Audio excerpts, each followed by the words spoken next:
Hi guys, welcome to today's upload. I'm still with my brother-in-laws.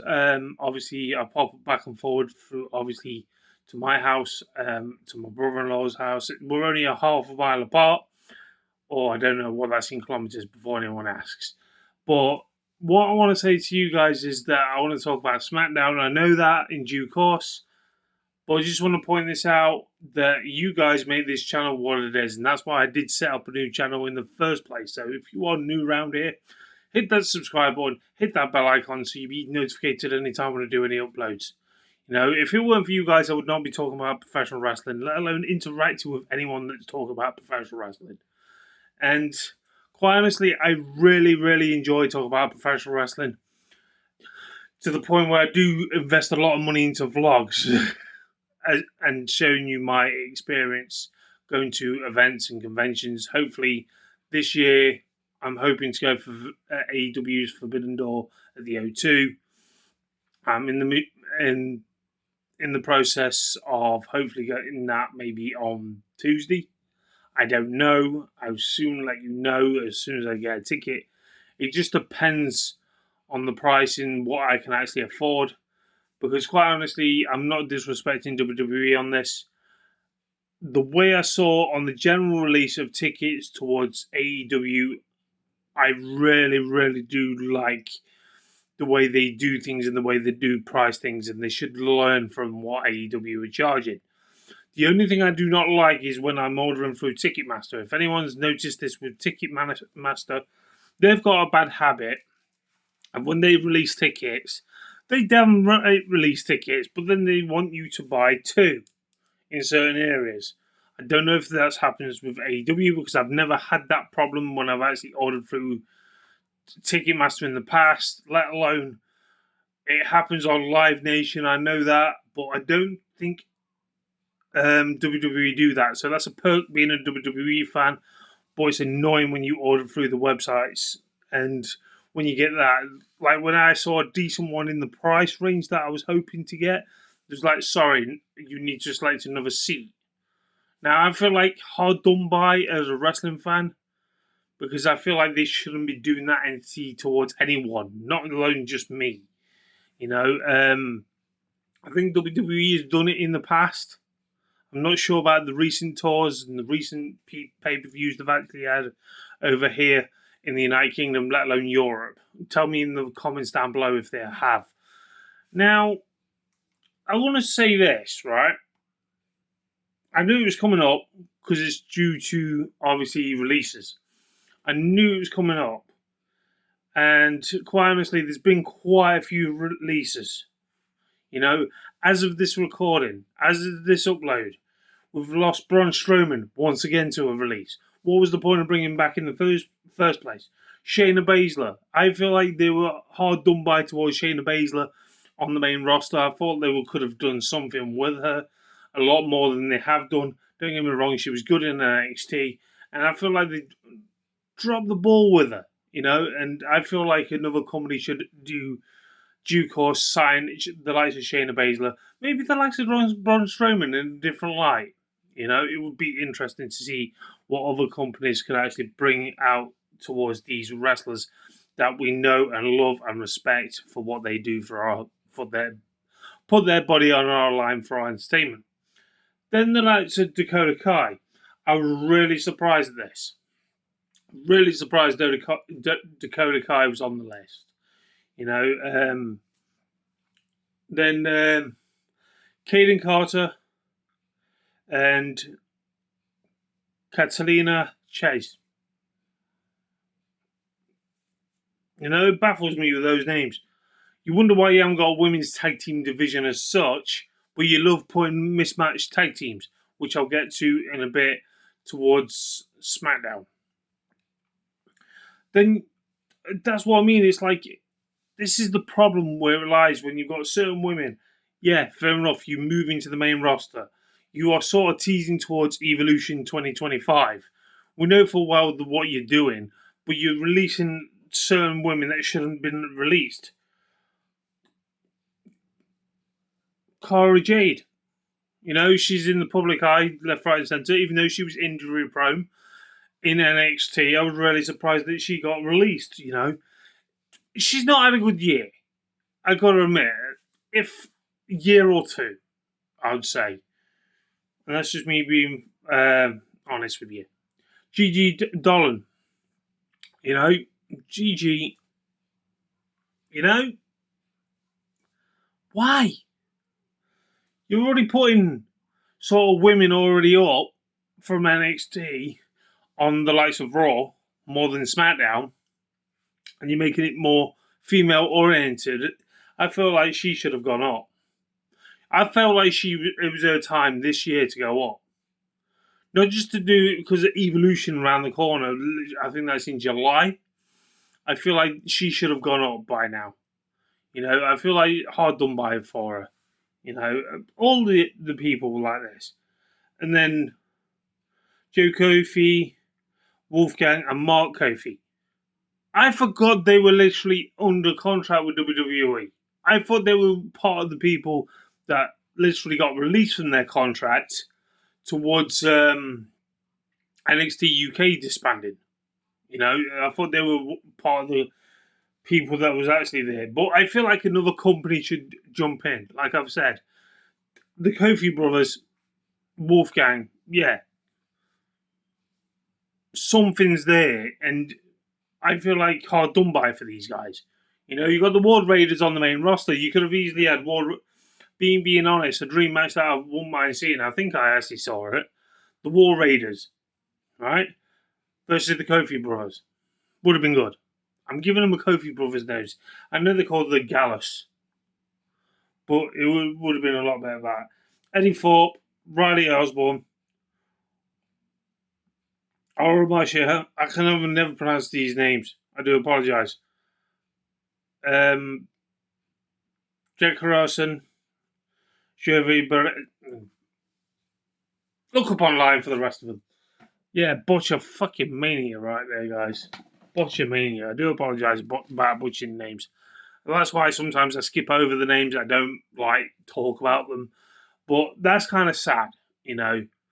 The worst thing I really don't want them to do is to be released by WWE, right, and say, oh, they should go all elite, or they should go to Japan, or they should go to TNA or Ring of Honor or something on those lines. You know, I could easily say that, you know, but that's the stereotypical thing. But I do not want them to go to TNA. The reason why, because of the partnership with NXT. Because they'll have the force of habit of signing these guys and then putting them down to NXT. So what's the point of releasing them from the WWE contract? Yes, it cuts the payroll down. Yes, I respect every aspect of that. But end of the day, we know wrestling's a business. Some people are going to get the chopping block. You know, there may be more coming very, very soon, which is kind of scary indeed to think about with those guys that are being released or been released, you know, and, you know, it baffles me. I hate the release situation, but the worst thing about it is you are releasing people, don't get me wrong, not wasting them in catering, but you're putting up these newer faces of your company to come through the ranks, and yet some people are on the main roster who does not deserve to be in the company, let alone to be, how to say it, to have the spotlight on them. You know, and I know why they're doing it, don't get me wrong. I'm not justifying why they've done it, but I feel like it's hard done by people that are in it. You sign these wrestlers in NXT, especially the NXT crop of guys. I'm really surprised you are releasing certain names there more than the main roster. Even though the main roster at the moment, you could have done so much more with them, but you didn't. If you know what I mean. It's a good thing they get released and it's a bad thing at the same time. So when you look at the likes of NXT, you sign these people to hopefully get their dream. You know, to go up to the main roster, to be a main event of WrestleMania or some on those lines, and then you trash it all away. You know, that's what I mean. It's like when you look at the likes of Shayna Baszler and the likes of Dakota Kai, I can't stress you enough. I'm really surprised at those. You know, that's just really me being honest with you. And then you look at the likes of the ones that they've released from NXT. I was hoping at some point they would have been on the main roster, at least for like 6 months, just to see how they go. And then probably release them then, or wait till after next Mania. You know, that's just me being honest. But the main focus, what I want to get out to you guys is the reason why you mainly came here is to hear me talk about SmackDown. Now, the thing is with SmackDown this past Friday night, which I've only just watched this morning, because like I've explained for many times, sometimes I can't be bothered to sit and watch an episode of Raw or SmackDown or something like that if the ad breaks puts me off the flow of the match. At least one thing with the backup on Netflix that we get here in the United Kingdom for SmackDown, it cuts the adverts out, commercials or whatever you want to class them as. I'm glad of that option when that actually happens. You know, I didn't get up early, especially for you guys this time. Sorry, guys. I know it's open mic night, but I'm recording this Saturday morning, so you know, deal with it. But obviously, we opened the show with obviously LA Knight coming out speaking about, oh, he was number one contender, oh, he deserves a rematch. The thing is, though, they set up a match between him and Damian Priest, right? And it ended in a disqualification. Damian Priest got the victory. It ended in no contest. And I'm thinking, here we go. Same pattern forming, which I cannot stand with these disqualifications or something on those lines going forward. It was, you know, it really frustrates me. It really, really aggravates me when I see shit like this. Obviously, they're talking about with setting up the fatal four-way towards the Solo Sikoa, Drew McIntyre, LA Knight, and Damian Priest.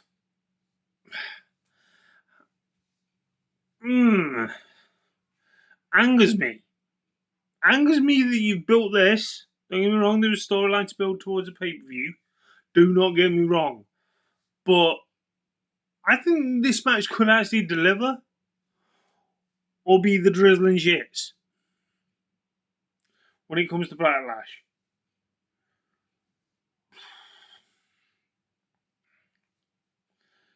You know, it is what it is. Then we have Pretty Deadly versus Frison, however you pronounce the name. Dyslexia overload right there for my brain. Now, I thought this was actually a decent tag team match. Could have been a lot better, could have been not. But I just want to point this out to everyone out there, right? I've said numerous times when it comes to my reviews and thoughts and opinions, can be kind of dangerous, you know? Pretty little dangerous. Oh, it doesn't matter. But that budget cut, sorry, I couldn't do the you know, bear with. But we're Pretty Deadly, right? I literally want to point this out. That I know they're on Raw at the moment. With the likes of Paul Heyman, Braun Strowman, and Seth Rollins. That little faction they've got going off. They haven't got a name for it yet, so I call it Little Faction. Hey, best I can come up with off my top of my head. I wouldn't mind, right, if Pretty Deadly joins them. Because I do like Pretty Deadly, don't get me wrong. But I wouldn't mind them joining them. Because they're young, tag team, that needs a fresh new look, and it suits the mold. Think about it. Pretty Deadly in that fold. Yes, on numerous videos, I've said on TikTok as well about my thoughts and opinions towards that stable that's forming. Yes, if you've not seen my Raw review, it could have been done a lot better on Raw this past week. That was the main event. Didn't like the whole idea about it, but history repeated itself. But I've said on past videos that what do you call it? On past videos that I won't mind certain members. I never got around to saying Pretty Deadly.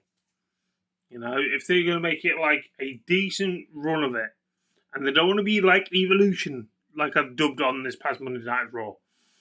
You know, that's what it reminds me of. If they want to break the mold, you know, go for a tag team instead of just getting a male, or break the mold, get a female. Not Becky Lynch, but it could end up being Becky Lynch. But it would have been interesting to see if they actually put a tag team in the faction.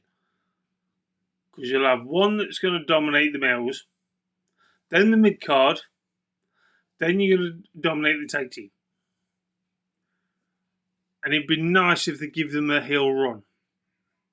Because they're sort of tweeners to me. They're tweeners to me, goddammit. But then we actually hear the next bit on SmackDown. We heard from Nia Jax. It is what it is. I'll brush it off. You know, I'll brush it off. Because there's no point talking about it. That she's still got beef with Tiffy, even though Jade Cargill came out to, you know, set up the main event sort of thing. Which shouldn't have been the main event, but I can see why they did it in the main event, which I'll talk about in a bit. Then we had the return match of Aleister Black versus The Miz. I like this match. You know, it's shown a bit of character towards Aleister Black, what he was known for, and he's silent. He doesn't speak. Please, for fuck's sake, do not speak. You know, if they're going to form another faction, get him, Karrion Kross. Where's Karrion Kross? You know? But I digress. Aleister Black won that match, but they are teasing a match between Carmelo Hayes and Aleister Black. Just want to point this out. Take my money now, please. I cannot wait to see that actually materialise. Are they going to waste it on the likes of Backlash? Because that's probably the only match I kind of am looking forward to seeing. You know, I don't want to see 7,000 plus one matches of John Cena versus Randy Orton. You know, and I really, really, really want to watch that match. Take my money, please. Well, matter of speaking, take my money. You know, and then she had the likes of Zelina Vega versus Piper Niven. Zelina Vega won. With this whole thing with Kylie Ray, Piper Niven, and Chelsea Green dressed like it was someone's funeral. Okay, it is what it is. You know, at least one thing, Chelsea Green showing what she can actually do in that sort of thing. Then we hear from Randy Orton hyping up towards the match, him and John Cena. I'm not being funny, there was too much promo time on this program. Too much time, you could have easily put another match on. And like I was going to say to you, which I didn't actually say, technically, Aleister Black versus The Miz should have closed the show. But I know the reasons behind why WWE are doing this. Then we had Rey Fenix versus Escobar. I love this match. It shows a different entity towards what we've actually got with the likes of Rey Fenix with his different offense and so on. Same with Escobar. You know, I know why they're doing this. This is a cheap plug to Worlds Collide. We know full well. It's people because they don't want people to forget about this. It's their limited marketing ploy to get people invested in towards it. And the only reason why Rey Fenix and Escobar had this match is because Rey Fenix turned him down to join Escobar. Now, could be the start of the storyline towards the Lucha Brothers, whatever you want to class them as being together in the WWE. Now, I just want to say this. good. You know, you very, very good. You know, if this could materialize this way, is it going to happen at Forbidden Door? Not Forbidden Door, sorry. Worlds Collide. I'm all for it. You know, I am kind of looking forward to this event, even though I don't support the whole thing. And I feel sorry for Triple A in this sort of deal. But, my God. To be honest, that match should have been at the pay-per-view, like Backlash.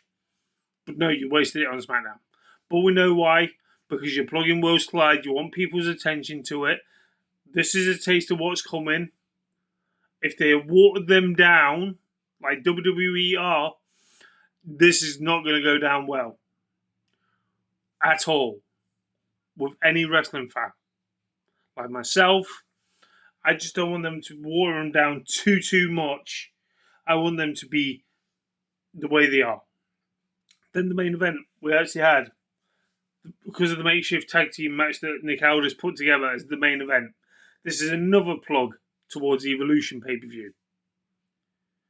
Because you're trying to get more eyes on the product towards the women.